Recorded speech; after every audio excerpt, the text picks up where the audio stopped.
महावीर भगवान की जय। 12 भावना सुमिर ले जीवन का आधार, वैराग्य जगे अंतर में मिटे मोह का जाल, अनित्य असरण संसार एकत्व का विचार, मोक्ष मार्ग की ओर ले ए पावन उपकार। आज की इस पावन गोष्ठी को सफल बनाने हेतु हमें एक ऐसे व्यक्तित्व की आवश्यकता है जो पूरे कार्यक्रम की कड़ी को जोड़कर सुव्यवस्थित ढंग से आगे बढ़ाए। भावना का है आज प्रसंग, धर्म पथ का पावन संग, कार्यक्रम का जोड़ेगा हाथ, संचालक का होगा साज सवार। 12 भावना आत्मा को वैराग्य की ओर ले जाने का अद्भुत साधन है। इस पवित्र गोष्ठी का संचालन भी उतना ही विशेष होना चाहिए। कार्यक्रम का संचालन ही उसकी आत्मा होती है। आज की यह 12 भावना गोष्ठी आत्मा को वैराग्य और मोक्ष पद की प्रेरणा देने वाली है। इस पावन गोष्ठी का संचालन भी उसी गंभीरता और गरिमा के साथ होना चाहिए।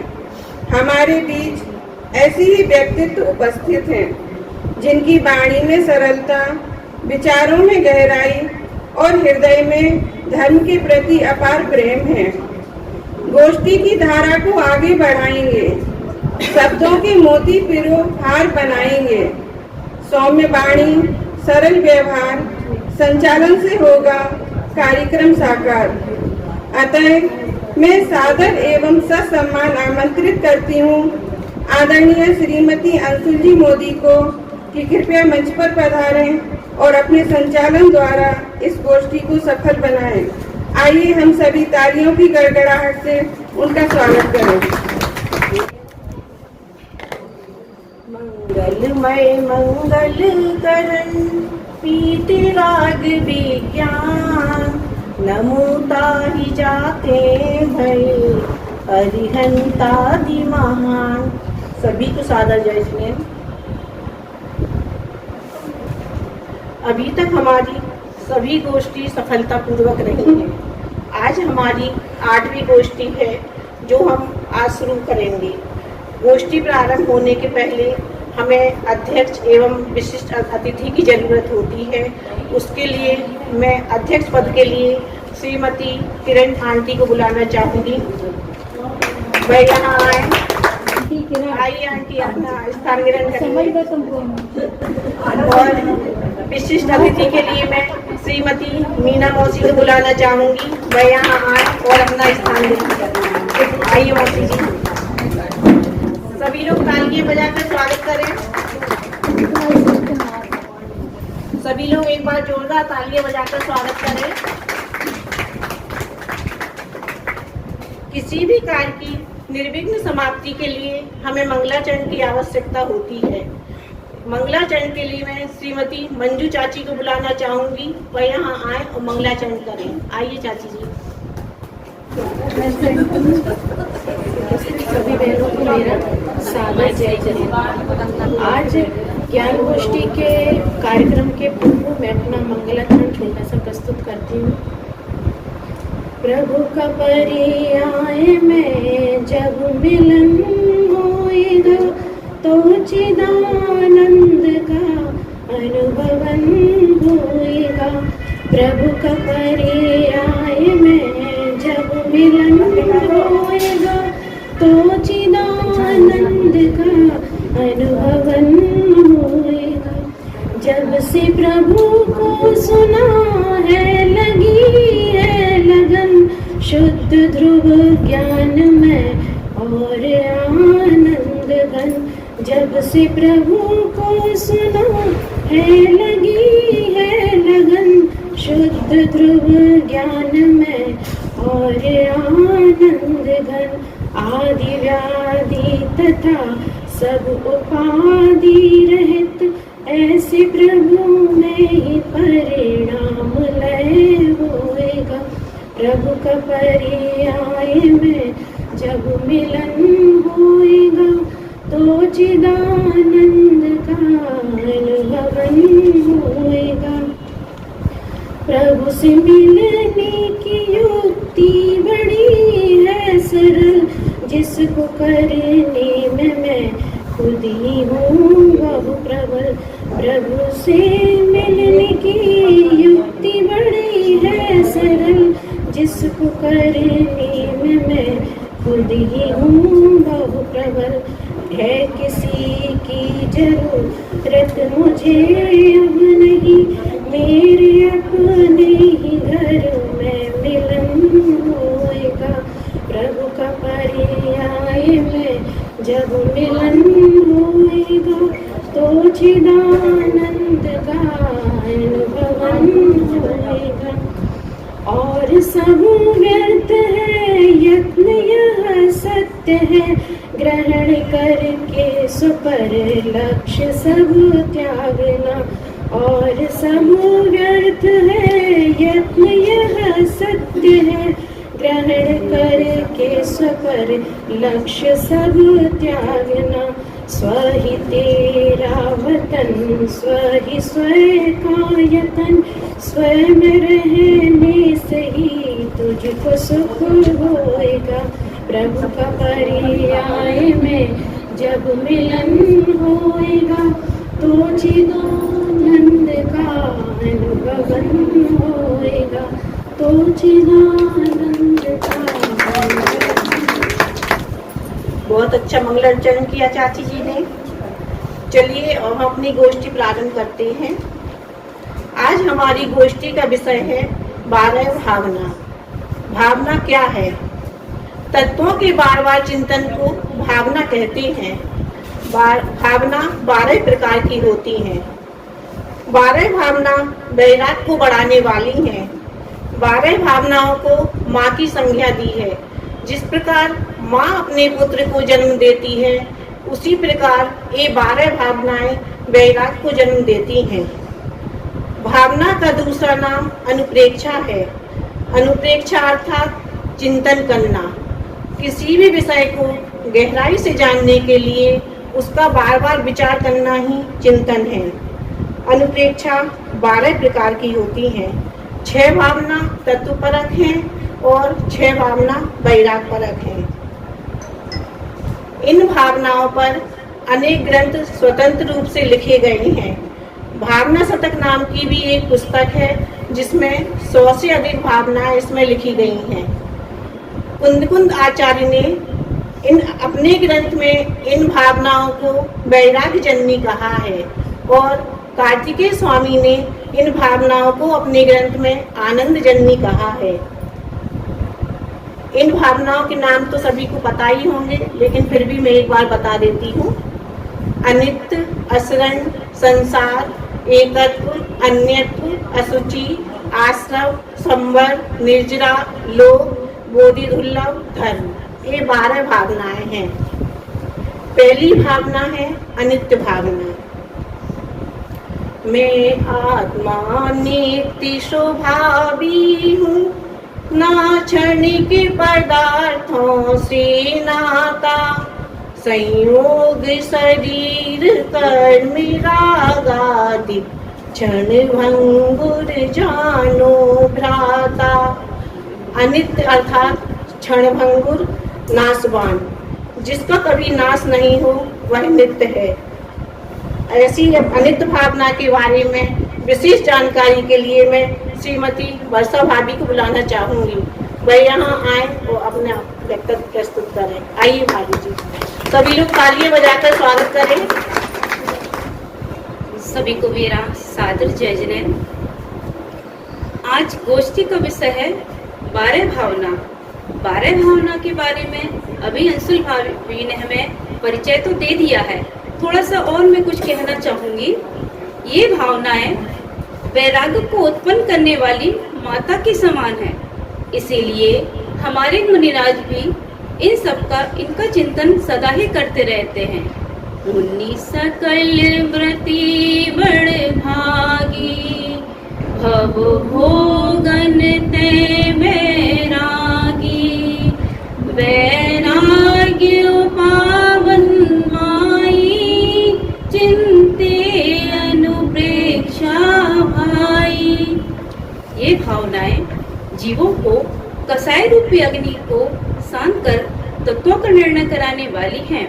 इनको भाने से संसार, शरीर, मोहादि से वृत्ति भाव उत्पन्न होता है, मिथ्या दर्शन का अभाव होता है, व्रतों में दृढ़ता बढ़ती है और परिणामों में उज्ज्वलता आती है।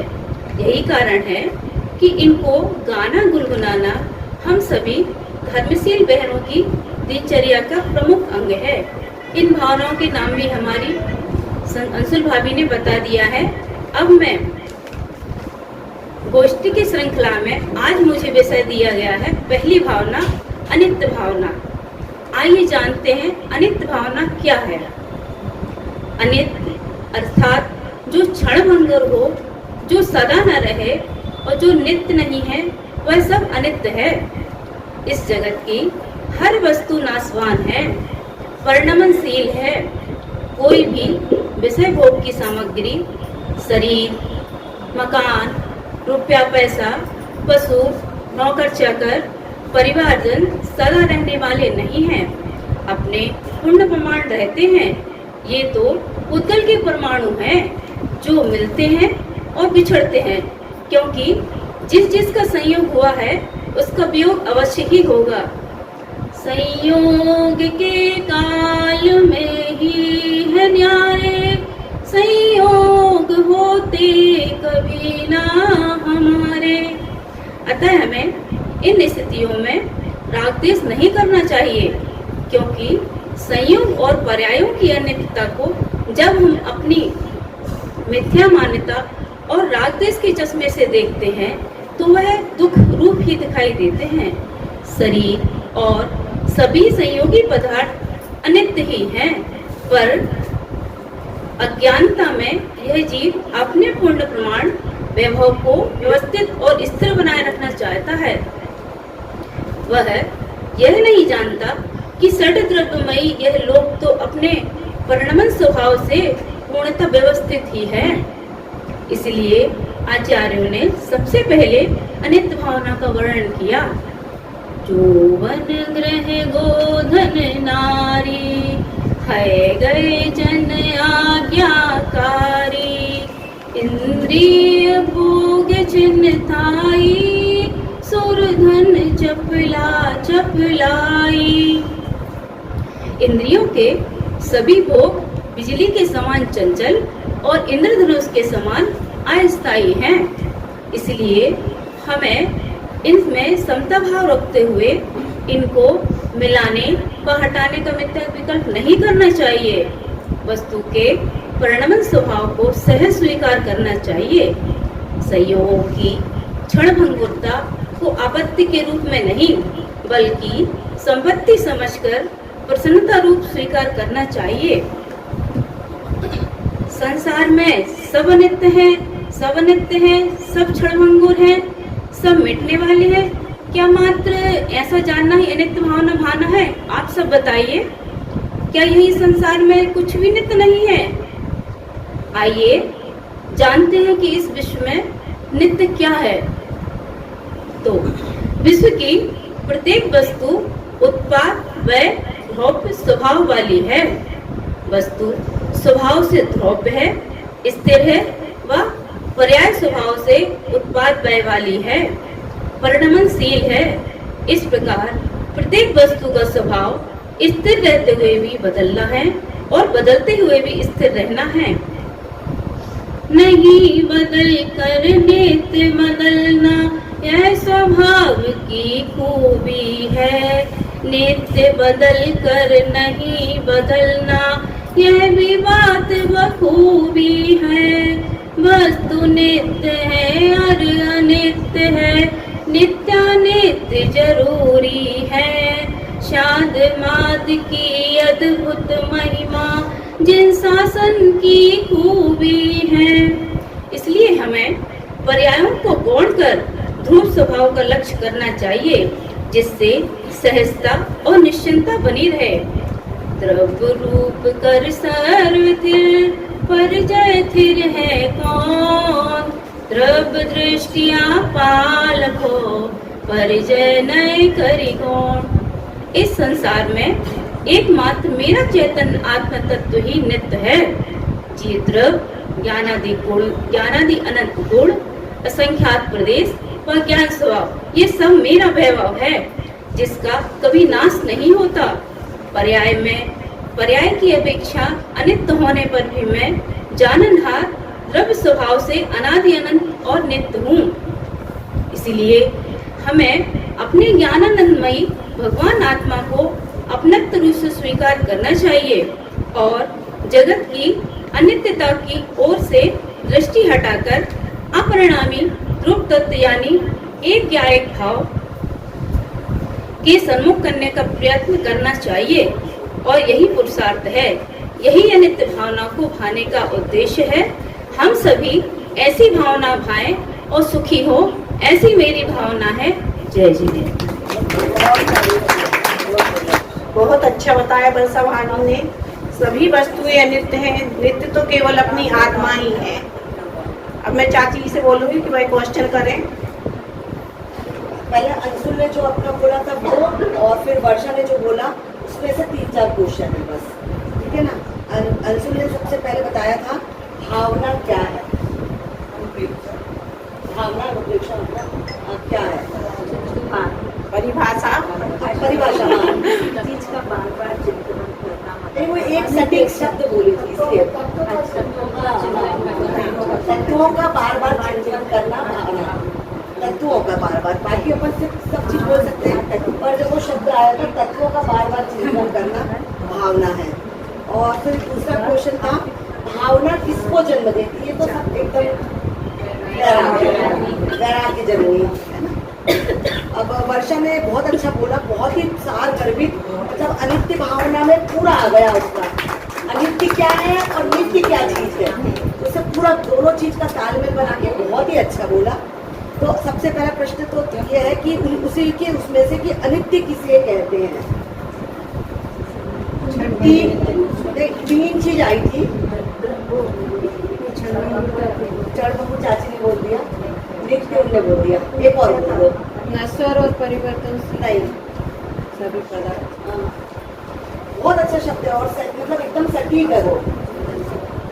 आप ही बताइए चाची, आप ही बताइए। जो पहला बोला था क्षणभंगुर है, दूसरा बोला था नित्य नहीं रहे, और तीसरा बोला था सदा न रहे, सदा न रहे, जो है ना, सदा न रहे, वो शब्द बोलता है सदा न रहे, वो अनित्य है। बहुत अच्छा बोला ये। और इंद्रियों के भोगों को किसकी उपमा दी गई है? इंद्रधनुष और बिजली की तरह, बिजली के समान चंचल और इंद्रधनुष के समान क्षणभंगुर, ये बताया था। और नित्य क्या है, सबसे सारगर्भित प्रश्न। तो ये तो अपने आप को बताया, उसके साथ 4 चीज और बताई। नहीं, नित्य क्या है उसके साथ अपनी आत्मा, जो भैया हमेशा अपने प्रवचनों में लेते हैं। 4 चीज सदा नित्य है। अपना वैभव है जो नित्य है, सदा है, सबके साथ है, चाहे वो निरोध में हो चाहे सिद्ध में हो, वो सभी के पास। रिमझिम बता रही है, रिमझिम बोलो। अनंत गुण असंख्यात प्रदेश ज्ञान स्वभाव, जोर से बोलो फिर से। नहीं जीव द्रव्य गुण पर किया है, द्रव्य क्षेत्र कार्य और ये नहीं है। फिर से बोलो जोर से। द्रव्य अनंत गुण असंख्यात प्रदेश ज्ञान स्वभाव, ये अपने 4 वैभव है, कभी कम नहीं होता, कभी ज्यादा नहीं होता, जितना है उतना ही रहता है, और निगोद से लेके सिद्ध तक रहता है। एक बार और रिपीट करो। जीव द्रव्य अनंत गुण असंख्यात प्रदेश और ज्ञान स्वभाव, है ना, ये सदा नित्य है। ये 4-5 क्वेश्चन अच्छे थे, जो बाकी सब पूरा ही अच्छा था, और ये नित्य भी आ गया और क्या नहीं है नित्य वो भी आ गया। तुम्हें कुछ पूछना है? अनित्य भावना का मुख्य संदेश क्या है? ये वस्तु अनित्य, क्षणभंगुर है, अस्थायी है, परिणमनशील है, आपका स्वभाव नित्य है। पहले हाँ, अनित्य को जानो, फिर नित्य को जानो, फिर जो नित्य है उसका आश्रय लो, उसके आश्रय से पर्याय में भी नित्य बना। हम भाव सभी के आगे सबके भाव सही रहेंगे, क्योंकि यदि बोला तो अपन तुरंत पकड़ते हैं, परंतु इनका इनने जो क्वेश्चन लिखा है वो आप एक और क्वेश्चन, भाव भाषण सही होना चाहिए। अनित्य भावना से मनुष्य में क्या उत्पन्न होता है? वैराग और मोह से विरक्ति। चलिए अब हम दूसरी भावना पर पहुंचते हैं। दूसरी भावना है असरण भावना।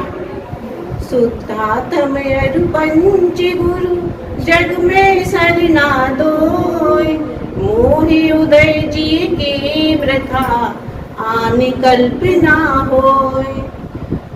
संसार में जीव को कोई भी शरण नहीं है और मरण से बचाने वाला भी कोई नहीं है। व्यवहार से पंच परमेष्टि शरण है और निश्चय से अपनी शुद्धात्मा ही शरण है। इसके आगे क्रम में और हमें विशेष रूप से बताने आ रही हैं मनीषा भाभी। आइए भाभी जी, सभी लोग तालियां बजाकर स्वागत करें। आज की सभा की अध्यक्षता कर रही आदरणीय किरण चाची जी, विशेष अतिथि के पद को सुशोभित कर रही आदरणीय मीना भाभी जी, और आप सभी अपनी उपस्थिति मात्र से इस सभा को गरिमामंड बना रही हमारी साधर्मी बहनें, सभी को सादर जय जिनेन्द्र। आज की इस गोष्ठी का, जैसा कि सभी ने बताया, मुख्य विषय वस्तु है 12 भावनाएं या 12 अनुप्रेक्षाएं, और जिसमें मेरा जो विषय मुझे दिया है वह है अशरण भावना। वैराग्यवर्धक 12 भावनाएं, ये मुक्ति पथ का पाथेय तो है ही, लौकिक जीवन में भी इनकी उपयोगिता बहुत ज़्यादा है। तो जैसे अभी सभी ने बताया कि वैराग्यवर्धक भावनाएं क्या है, तो मैं इस पर थोड़ी सी भूमिका कि लौकिक जीवन में ये किस तरह हमारे लिए उपयोगी है, मैं जरा सी चर्चा करके फिर मैं अशरण भावना पर आती हूँ। कि वैराग्यवर्धक ये 12 भावनाएं मुक्ति पथ का पाथेय तो है ही, इष्ट वियोगों एवं अनिष्ट संयोगों से उत्पन्न उद्वेगों को शांत करने वाली ये 12 भावनाएं व्यक्ति को विपत्ति में धैर्य और संपत्तियों में विनम्रता प्रदान करती है, विषय कषायों से विरक्त और धर्म से अनुरक्त रखती है, जीवन के प्रति मोह और मृत्यु के भय को क्षीण करती है। इस प्रकार बहुमूल्य जीवन के एक एक क्षण को आत्महित में संलग्न रह सार्थक कर लेने को निरंतर प्रेरित करती है। अतः इन 12 भावनाओं को मैं नमस्कार करते हुए अशरण भावना पर आती हूँ। जैसा कि अभी अंशुल ने बताया था कि आरंभ की जो 6 भावनाएं हैं वो वैराग्योत्पादक हैं और बाद की 6 भावनाएं तत्वपरक हैं। तो प्रत्येक के क्रम में भी एक सहज विकास दृष्टिगोचर होता है।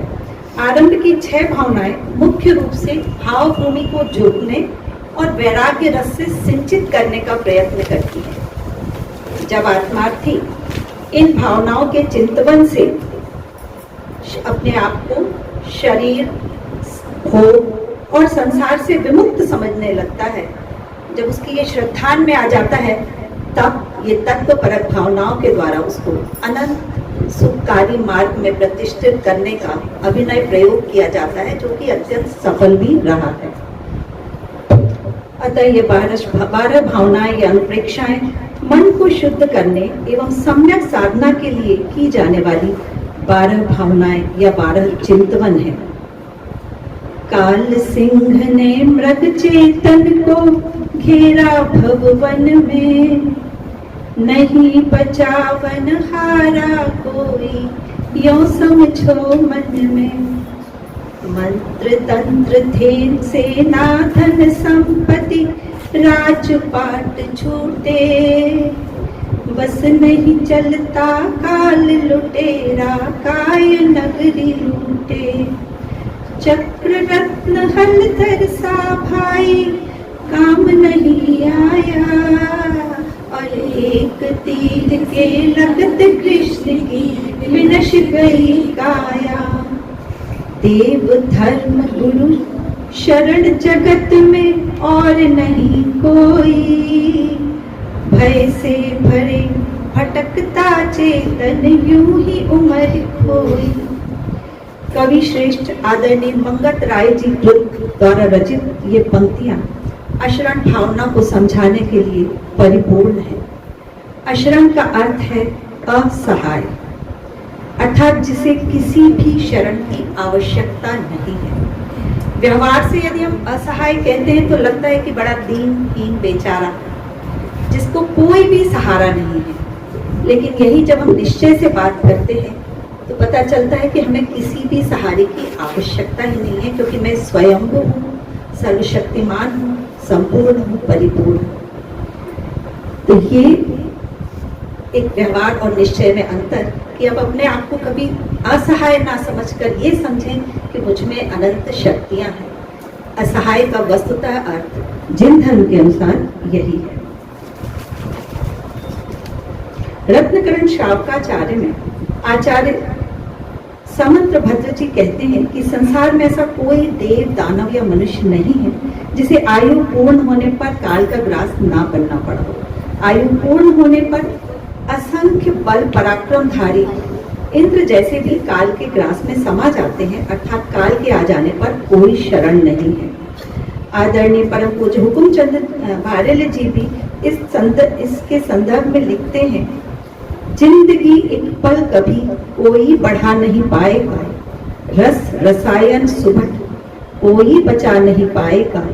सत्यार्थ है बस बात यह, कुछ भी कहो व्यवहार में, जीवन मरण अशरण, शरण कोई नहीं संसार में। अर्थात कर्मों का फल तो जीव को भोगना ही पड़ता है। संसार तो पुण्य पाप का उदय रूप है। परमार्थ से तो दोनों के उदय को अपने कर्म का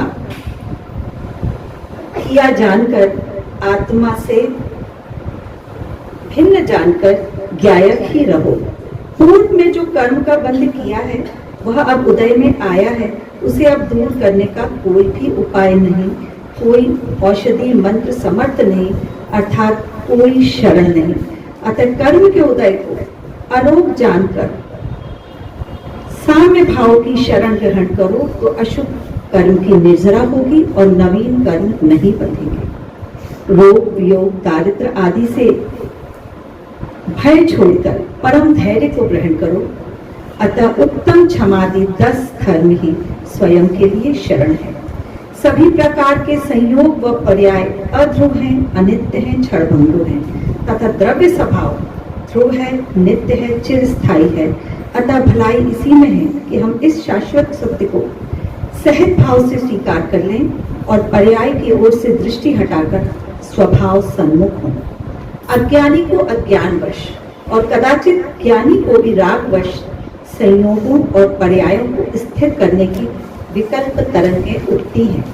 इन निरर्थक विकल्प तरंगों के शमन के लिए ही अशरण भावना का चिंतन किया जाता है। यथा समय विपरीत होने वाले संयोगों एवं पर्यायों की सुरक्षा संभव नहीं, क्योंकि उनका विघटन तो अनिवार्य है, उनकी यह सहज परिणति है। अनित्यता के समान अशरणता भी वस्तु का स्वभाव ही है। जिस प्रकार अनित्य स्वभाव के कारण प्रत्येक वस्तु परिणमनशील है,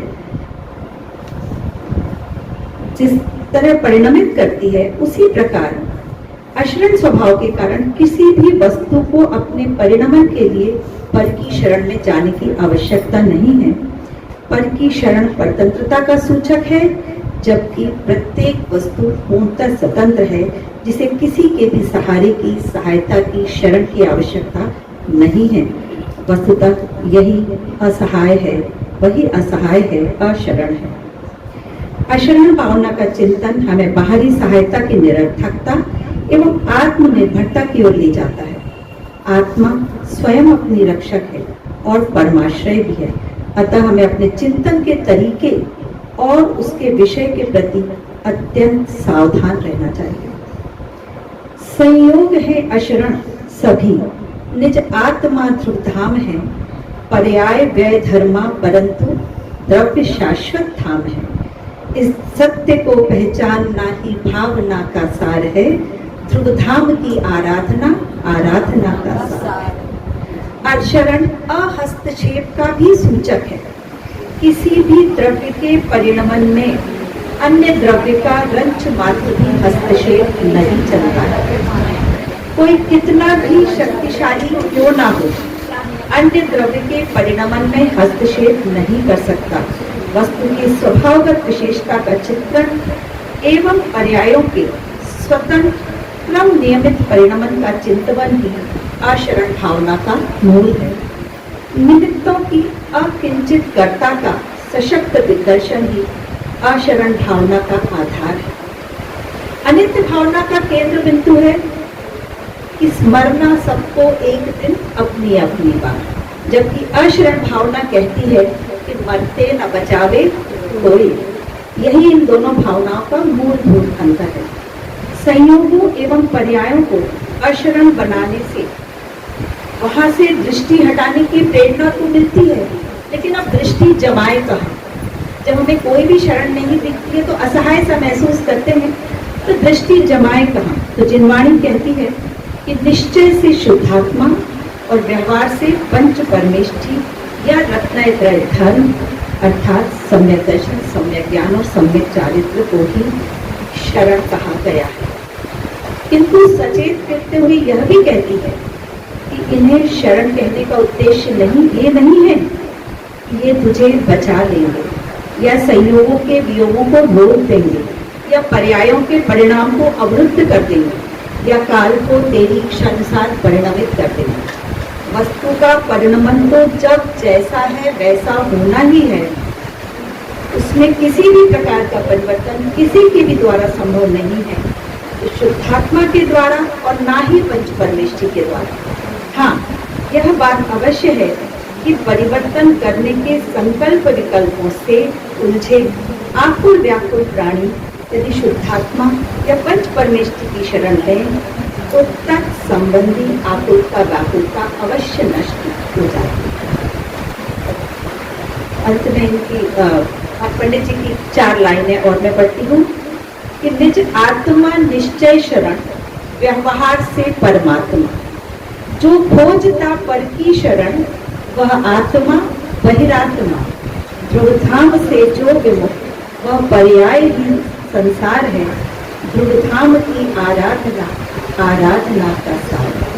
तो यदि शांति एवं आनंद की चाह है तो आनंद के धाम एवं शांति के सागर आत्म स्वभाव में समा जाओ, वही परम शरण है। आत्म स्वभाव की आराधना रूप धर्म भी शरण है, उसके प्रतिपादक देव शास्त्र गुरु भी शरण है। इन सब की शरण में जाने से पर्यायों और संयोगों का विघटन तो ना मिट सकेगा, किंतु जन आकुलता और अशांति अवश्य मिट जाएगी। जय जय। सभी लोग शांति बनाए रखें। बहुत अच्छा बताया भाभी ने। जैसे हम लोग कहते हैं कि पंच परमेष्ठी शुद्धात्मा शरण है, ऐसा नहीं है। आकुल व्याकुलता से बचने के लिए और सुखी होने के लिए हम कहते हैं कि पंच परमेष्ठी शुद्धात्मा शरण है, लेकिन असली हम तो ऐसे जीव तत्व हैं कि हमें किसी शरण और सहायता की जरूरत है ही नहीं, क्योंकि भाभी ने बताया कि मैं ऐसा असहाय हूँ। जिसको चाची जी क्वेश्चन करें। अभी दोनों ने बताया शरण अशरण भावना के बारे में कि कौन शरण है कौन अशरण है, दोनों ने बताया। और दोनों में क्या बताया ये आपको बताया। निश्चय से निज आत्मा से परमात्मा भावना हमें विपत्ति में और संपत्ति में क्या प्रदान करता है? बहुत बढ़िया। भाभी के लिए तालियां बजाएं।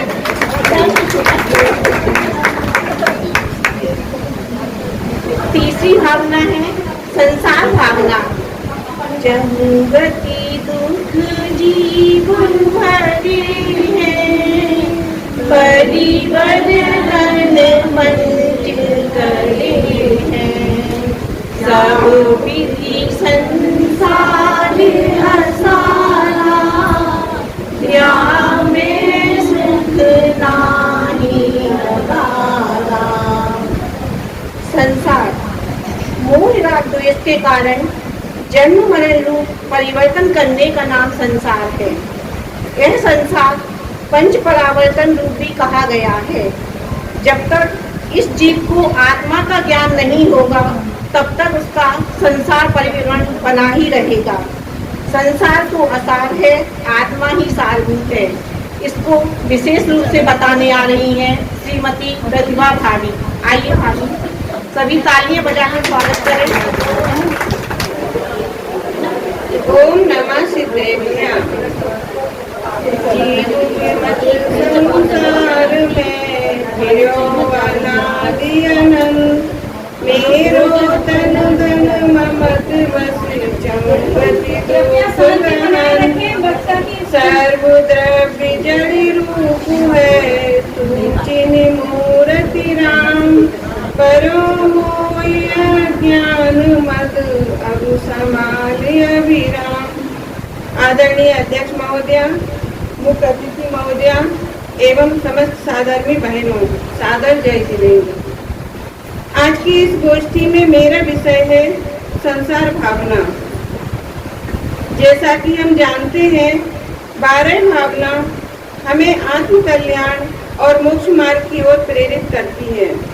इनमें से संसार भावना हमें इस अनादि और अनंत संसार की वास्तविकता का बोध कराती है। हम सभी जीव असंख्यों बार जन्म और मृत्यु के चक्र में भटक चुके हैं। कभी देव बने, कभी मनुष्य बने, कभी त्रियंच और कभी नरकगामी हुए। अनगिनत बार हमने माता पिता, भाई बहन, मित्र परिजन पाए और असंख्यों बार उन्हें खोया भी। इस संसार का यह चक्र अनवरत चलता रहा, चलता है और तब तक चलता रहेगा जब तक हम आत्मा की शुद्धि और मोक्ष का मार्ग नहीं अपनाते। जन्म मरण की रीत अजब है, हर पल दुख की गठरी है। संसार सदा असार रहा है, मोक्ष धाम ही चितवनी है। संसार भावना हमें संसार की असारता, दुख का अनुभव कराकर वैराग्य की ओर ले जाती है। संसार की यह असारता हमें समझाती है कि यह संसार नश्वर है, कोई भी संबंध शाश्वत नहीं है। जन्म और मृत्यु का चक्र दुखदायी है, न धन स्थायी है, न वैभव, न ही शरीर। संसार केवल दुख का घर है। सुख समझा जिसको जीवन भर, वह तो निकला क्षणिक आभास। जन्म जरा मरण दुख ही है, कहाँ मिलेगा सुख का वास। जब हम संसार भावना का गहन चिंतन करते हैं तो आत्मा में वैराग्य, विरक्ति का उदय होता है। हमें लगता है कि असली सुख इस संसार में नहीं बल्कि आत्मा की मुक्ति में है। यही भावना हमें धर्म, संयम और साधना की ओर प्रवृत्त होने तथा अंततः आत्म कल्याण के पथ पर आगे बढ़ने के लिए प्रेरित करती है। संसार भावना का महत्व केवल इतना नहीं है कि हम दुखों का स्मरण करें, बल्कि इसका उद्देश्य है आत्मा को जागृत करना, ताकि हम बार बार होने वाले जन्म मरण से मुक्त होकर मोक्ष मार्ग की ओर बढ़ें। साथ न जाए धन दौलत, ना ही जाए परिवार, साथ चले तो केवल धर्म ही, यही है जीवन सार। मेरा मेरा जो कहते हो, कुछ भी नहीं तुम्हारा है, साथ न जाएगा कुछ भी यहाँ, केवल आत्मा प्यारा है।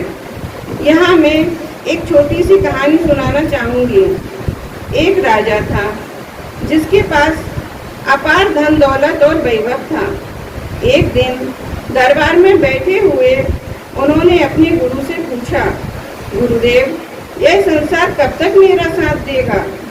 गुरुजी मुस्कुराए और बोले, राजन, जिस दिन प्राण छूटेंगे उसी दिन यह राजपाट, धन और परिवार तुमसे दूर हो जाएंगे।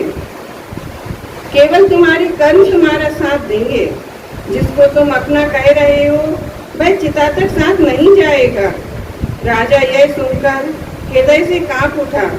उसी दिन उसे संसार की असारता का बोध हुआ और उसने धर्म मार्ग पर चलने का संकल्प लिया।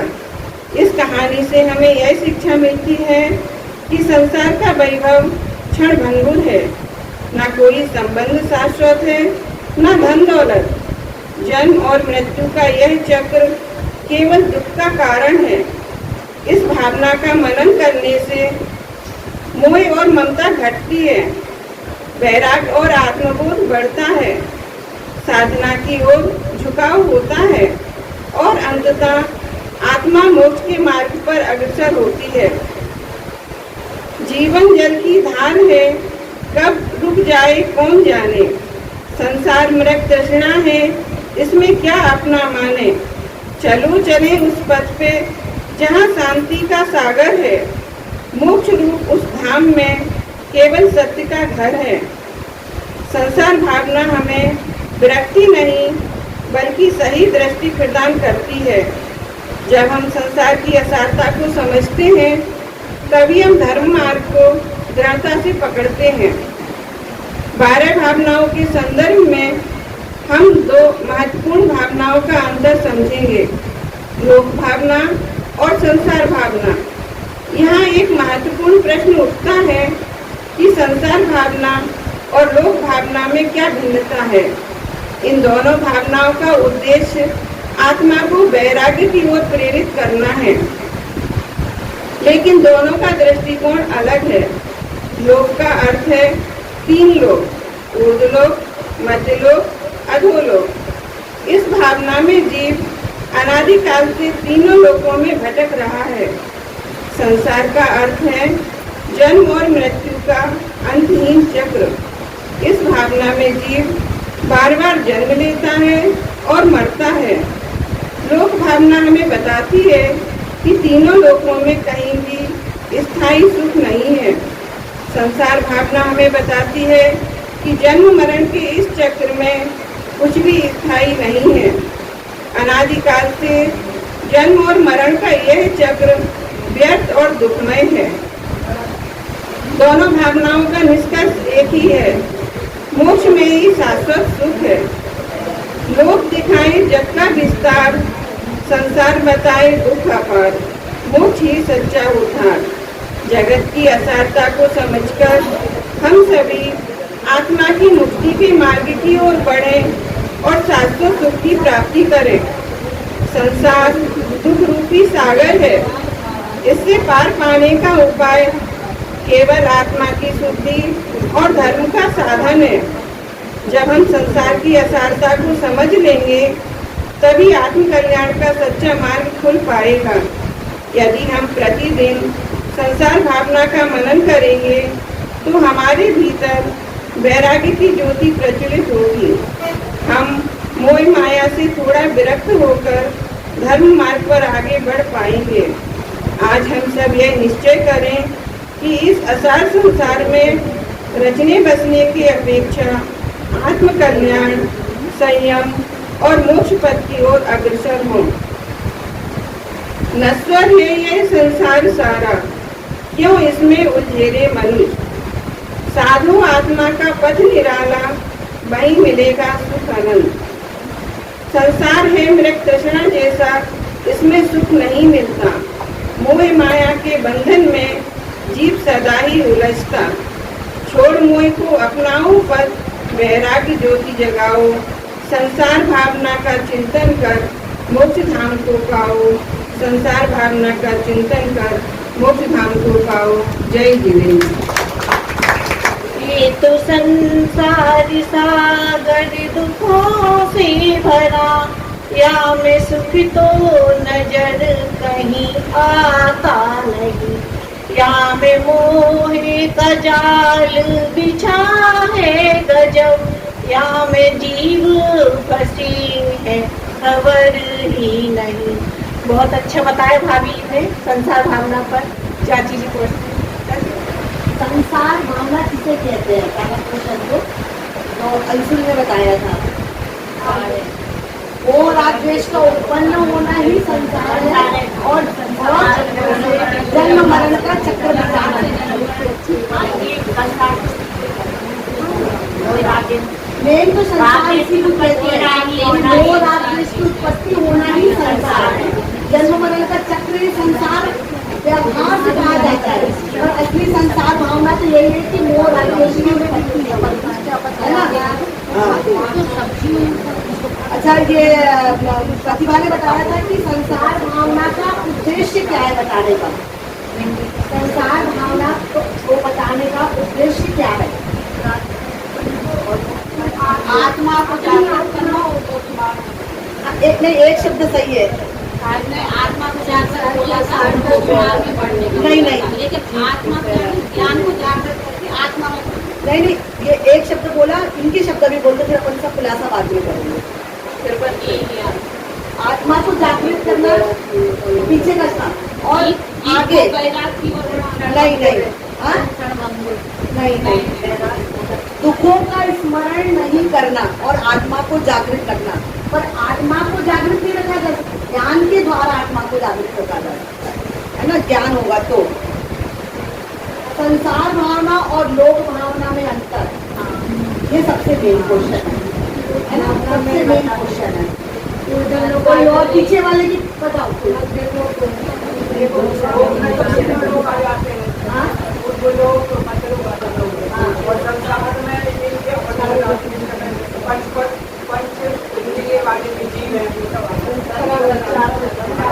पीछे वाले जीव बोल गया तो लोग भी चले तीनों लोग में हो गया। पहले आपने सही बोला था, पंचेंद्री से लगा के आपके मतलब उसके पहले तक पूरा सही था। 3 लोगों को ऊर्ध्व मध्य अधो, 3 लोग नहीं है,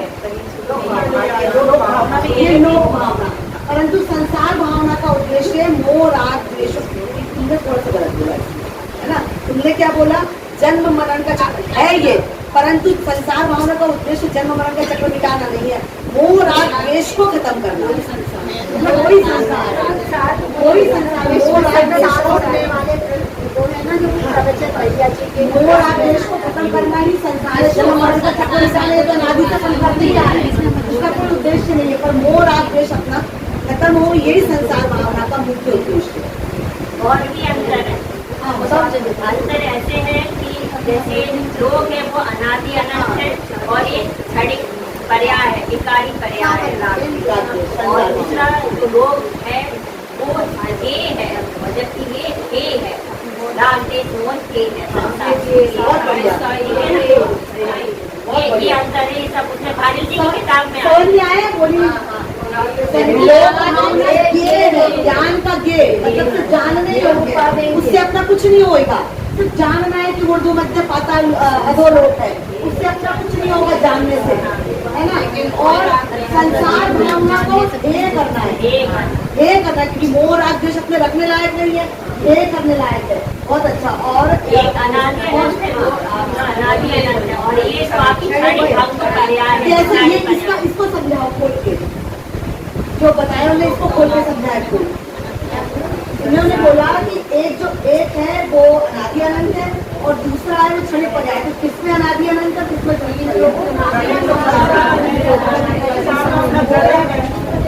मोह राग द्वेष के परिणाम होते हैं, हर क्षण अलग अलग होते हैं, पर्याय होते हैं। और 3 लोग हैं वो अनादि अनंत। बहुत बढ़िया, जोरदार संसार भावना आने से ही 3 लोगों में भ्रमण करता है। संसार भावना भावने से ही 3 लोग में भ्रमण करता है, 3 लोग भ्रमण करता है। चौथी भावना है एकत्व भावना। मैं एकाकी एकत्व लिए सब ही आते, धन धन को साथी समझा था, पर ये भी छोड़ चले जाते। एकत्व था, प्रत्येक जीव अकेला ही है, उसका साथी कोई भी नहीं है। सुख दुख अनुभव सब अकेले ही करना है। एकत्व न केवल आत्मा का बल्कि प्रत्येक पदार्थ का सौंदर्य है। तीसरी गाथा में भी आया है, एकत्व निश्चय गति समय सर्वत्र सुंदर लोक में, उससे बने बंधन कथा जो विरोधिनी एकत्व में। एकत्व ही सत्य है, सुंदर है, कल्याणकारी है। सुख शांति स्वाधीनता एकत्व के आश्रय से ही आती है। एकत्व वस्तु का त्रैकालिक स्वभाव है। और विशेष जानने के लिए मैं श्रीमती छवि भाभी को बुलाना चाहूंगी, वह यहाँ आए। सभी लोग तालियां बजाकर स्वागत करें। सभी को जय जिनेन्द्र, तम क्षमा आदरणीय किरण भाभी जी को जय जिनेन्द्र, मीना दीदी को जय जिनेन्द्र, तो सभी आदरणीय बहनों को जय जिनेन्द्र। आज मुझे एकत्व भावना 12 भावनाओं में से एक बहुत ही महत्वपूर्ण भावना पर बोलने को कहा गया है, तो मैं कोशिश करती हूँ। एकत्व ही शिव सत्य है, सौंदर्य है एकत्व में, स्वाधीनता सुख शांति का आवास है एकत्व में।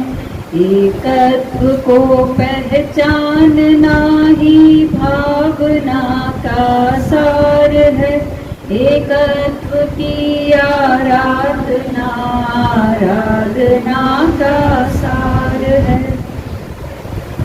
अनित्य, अशरण व संसार भावना के चिंतन में संयोगों की क्षणभंगुरता, अशरणता, निरर्थकता तथा निज स्वभाव की नित्यता, शरणभूतता एवं सार्थकता अत्यंत स्पष्ट हो जाने पर भी ज्ञानी अज्ञानी को अपनी अपनी भूमिकानुसार सुख दुख मिलजुल कर भोग लेने का विकल्प थोड़ा बहुत बना ही रहता है, जड़ मूल से साफ नहीं होता।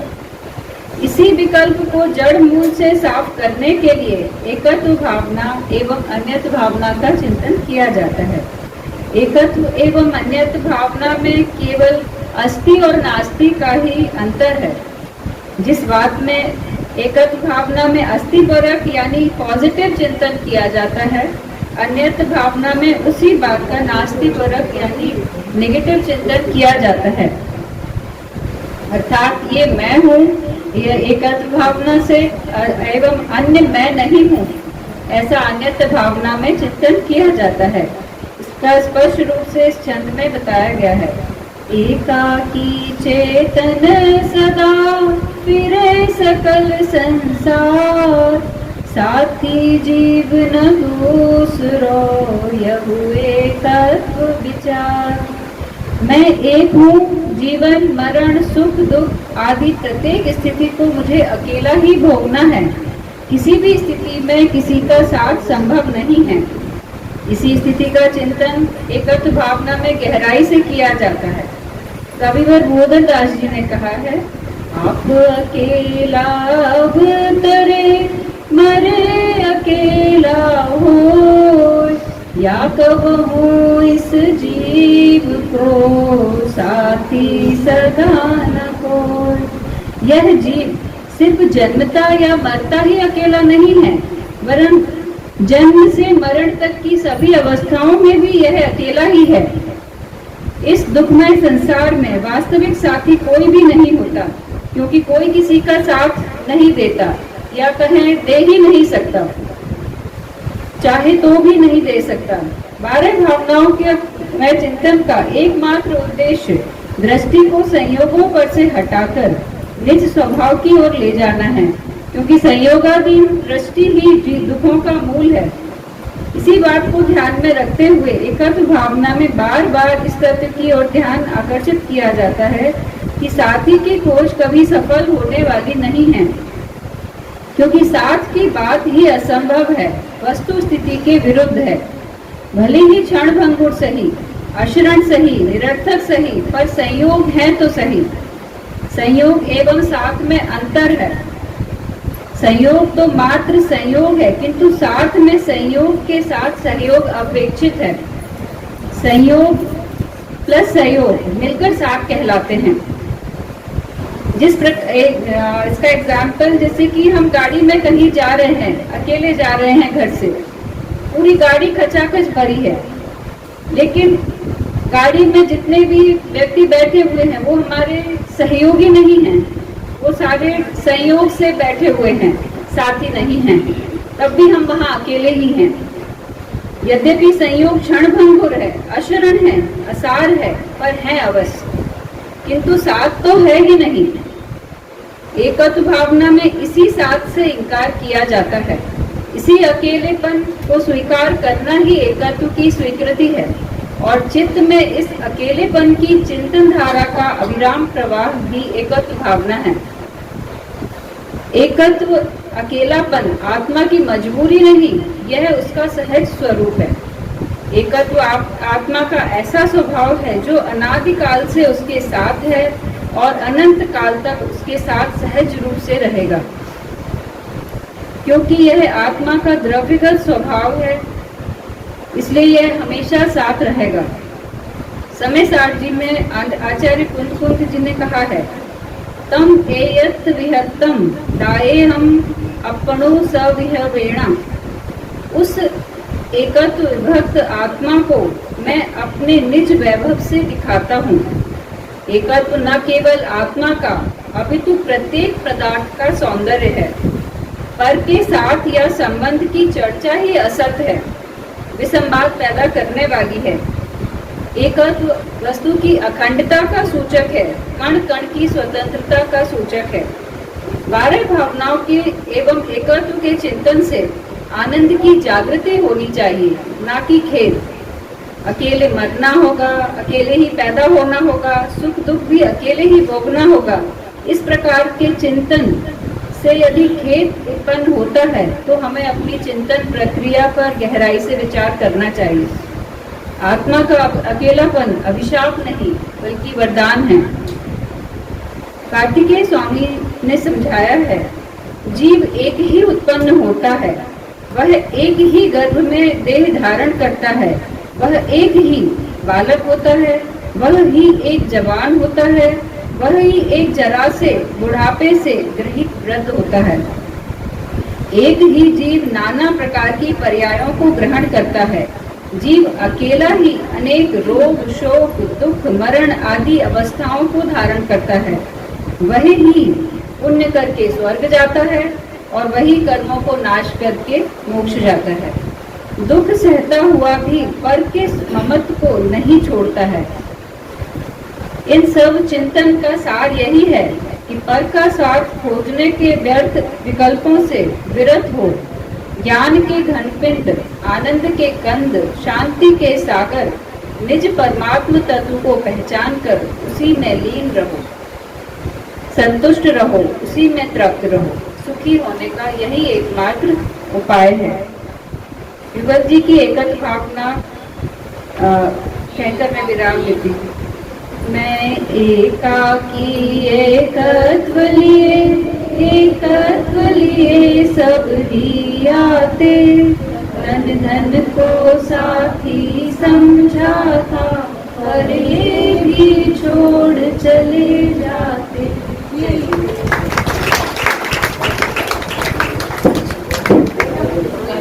तो में विकल्प होते हैं, एकत्व में निर्विकल्पता होती है। भाभी ने बहुत अच्छा बताया। चाची जी क्वेश्चन। अंशुल ने समय साल की कौन सी गाथा पे एकत्व भावना याद है? सब एक साथ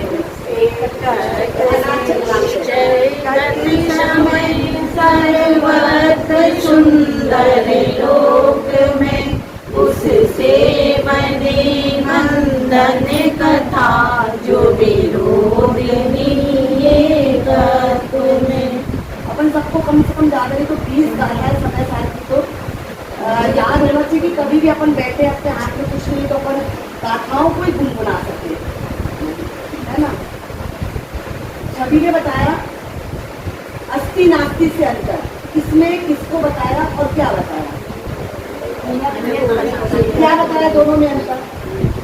मैं 100 से मैं हूँ, ये 100 से मैं हूँ का ये एकत्व है, और 1 से नहीं हो अन्य है। दुखों का मूल क्या है? एक शब्द में बताया था, दुखों का मूल क्या है? संयोगाधीन दृष्टि। संयोग तो रहे वो थोड़ी दुखों का मूल है। आपका कहना मेरे को क्या करना है, आप तो पहले हो गए, परंतु जो मेरे हैं उससे मेरे को राग द्वेष होगा, उससे तो मेरे को वो दुखों का मूल होगा, है ना। संयोग दुखों का मूल नहीं है, संयोगाधीन दृष्टि दुखों का मूल है। एकत्व की सच्ची दृष्टि क्या है? एकत्व की सच्ची दृष्टि क्या है? इसलिए अपने को है ना, क्योंकि अपन एक साथ तो पूरी इन लोगों ने सबने तैयार किया 1 महीने से, अपने को सार मिल गया, अपने को यहाँ पे नोट भी करना चाहिए कि कभी अपन देख सके, पढ़ सके, सुन सके, क्योंकि अपन जो भी तैयार करता है बोलने के लिए वो कई शास्त्रों से देख के लिखता होगा, तैयारी करते 1 महीने से। तुम यही तैयारी की मेरी बहुत अच्छा शब्द था, एक ही शब्द। हाँ हाँ, शब्द एक ही था। अकेलेपन को स्वीकार करना, मैं अकेला हूँ, इसको स्वीकार करना ही एकत्व की सच्ची दोस्ती है। जब तक अपन मानते रहेंगे कि घर परिवार मेरा है तो वो मैं अकेला आया था, अकेला हूँ, अकेला जन्मा, अकेला मरूंगा, ये अच्छा लगा शब्द। अकेलेपन को स्वीकार करना ही एकत्व की सच्ची दोस्ती है। कुंद आचार्य देव ने समय सार में एकत्व के लिए क्या कहा है?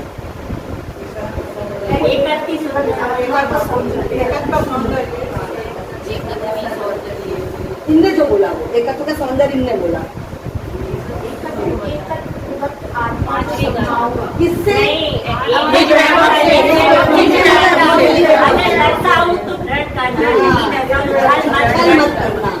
एकत्व विभक्त आत्मा को निज वैभव से समझाऊंगा, ये बहुत अच्छा था। और कार्तिकेय स्वामी ने क्या क्या बोला सार में बता दो, सब अपनी अपनी भावना, बहुत अच्छा। इन्होंने कई शास्त्रों को लेके निकाला है, मतलब कितने शास्त्र पढ़े होंगे तो अपने को तो एक साथ मिल गया। बिल्कुल 2 लाइन में सार बता दो, सब अपनी अपनी भाषा में बोल सकते हैं। अच्छा बताया कि ये जीव कैसे उत्पन्न होता है, कहाँ जाता है, क्या क्या करता है, बहुत अच्छा बताया। कि कैसे एक ही जीव कि पुण्य को करके स्वर्ग जाता है, पाप करके नरक जाता है, एक ही जीव नाना प्रकार के पर्यायों को धारण करता है ना। हाँ, कि वही जीव जब तक वो अपने एकत्व स्वरूप आत्मा को नहीं पहचानेगा तब तक वही जन्म मरण का चक्र चलता रहेगा। ये भी बोला था परिवार के साथ रहता हूँ ना, भी अकेला वो सहयोग और असहयोग, जो 2 शब्द लिए बहुत अच्छे लिए, संयोग और सहयोग। तो उदाहरण भी बहुत अच्छा था, संयोग और सहयोग का बहुत अच्छा। सभी ने, चारों ने बहुत अच्छे से तैयारी करके और बहुत अच्छा लगा कि जैसी बारह भावना का चिंतन होना चाहिए वैसे ही इन सब ने हमें चिंतन प्रस्तुत किया। तो अभी अपन बोलेंगे, सभी ने बहुत अच्छा बोला, सभी के लिए एक बार जोरदार तालियां। 12 भावनाओं का सार क्या है, मैं 4 लाइनों में बोलती हूँ। इन भावनाओं का चिंतन मोह माया से दूर आत्मा की ओर ले जाता है और मोक्ष का मार्ग प्रशस्त कराता है। ये 12 भावनाओं के लिए नहीं, अपने शुद्ध आत्मा को भाने के लिए हैं। और इन भावनाओं के स्वरूप को समझकर हम अपनी शुद्ध आत्मा को जाने और अपने ज्ञान तक पहुँचे, यही इन भावनाओं का सार है। निज तत्व को पहचानना ही भावना का सार है। ध्रुव नाम की आराधना का सार है, आराधना का सार है। हम सभी इन भावनाओं का सच्चा स्वरूप समझकर अपना आत्महित करें। इसी मंगल भावना से आज की गोष्ठी का विराम होने से पहले मैं अब अध्यक्ष पद से अध्यक्ष महोदया से कहूँगी कि वह हमें गोष्ठी के बारे में बताएं। आइए चाची जी, आप। सभी बहनों को सादर जय जिनेन्द्र। सभी बहनों ने बहुत अच्छी तरह से तैयारी करके बहुत अच्छा बोला, और इतना अच्छा बोला कि हमारे पास तो शब्द ही नहीं है उनकी तारीफ करने के लिए। सब लोग बहुत ही स्वाध्यायी है और बहुत अच्छी तरह से ये अपना ज्ञान गोष्ठी का कार्यक्रम चल रहा है, ऐसे निरंतर चलता रहे और सबका ज्ञान में वृद्धि होती रहे, बस यही।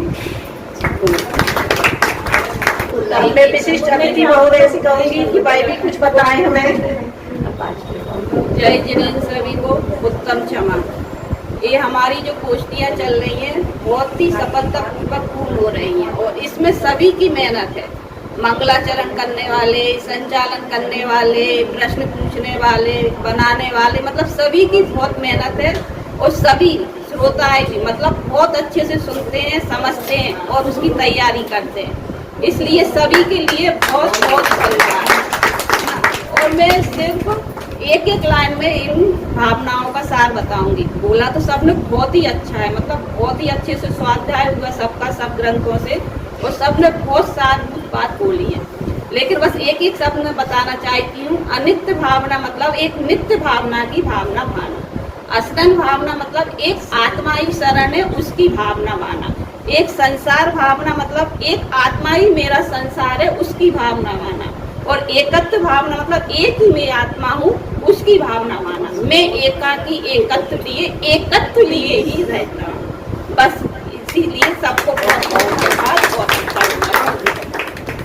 दो लाइनें और एक भावना के ऊपर। आत्म स्वभाव ही धर्म है, सम्यक दर्शन मूल, बाहर में क्यों ढूंढते निस्वभाव को भूल। सभी लोग तालियां बजाएं। चारों भावनाओं का सार मौसी ने बहुत अच्छा बताया। आज की इस 12 भावना गोष्ठी में हम सबने आत्मा को झकझोर देने वाले विचार सुने। हमारे सभी माननीय वक्ताओं ने अपनी वाणी से हमारे हृदय को छुआ और वैराग्य की प्रेरणा दी।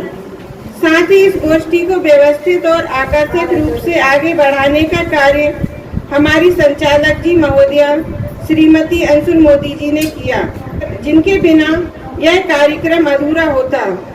मैं अखिल भारतीय जैन महिला फेडरेशन की ओर से सभी वक्ताओं, श्रोताओं एवं संचालक जी का हृदय से आभार व्यक्त करती हूँ। आपकी वाणी और आपके संचालन ने इस गोष्ठी को सफल ही नहीं बल्कि अविस्मरणीय बना दिया है। पानी से जगाई आपने वैराग्य की ये जोत, ज्ञानामृत से भर दिया अंतर का हर कोट। संचालक ने साधा स्वर, वक्ताओं ने दिया साथ। आप सभी का हृदय से करती हूँ मैं आभार। आप सभी का हृदय से करती हूँ मैं आभार। जय जिनेन्द्र। आज सभी वक्ताओं के लिए पुरस्कार वितरण की व्यवस्था श्रीमती रिमझिम के द्वारा की गई है। रिमझिम यहाँ आए और सभी का पुरस्कार वितरण करें। हमारी पहली वक्ता वर्षा भाभी आए और अपना पुरस्कार लें। सभी लोग तालियां बजाकर स्वागत करें। हमारी दूसरी वक्ता मनीषा भाभी, हमारी तीसरी वक्ता प्रतिभा भाभी आए। सभी लोग तालियां बजाकर स्वागत करें।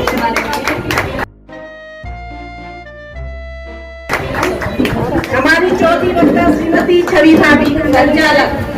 हमारे संचालक महोदय जी आगे आए। श्रीमती अंशुल मोदी संचालक।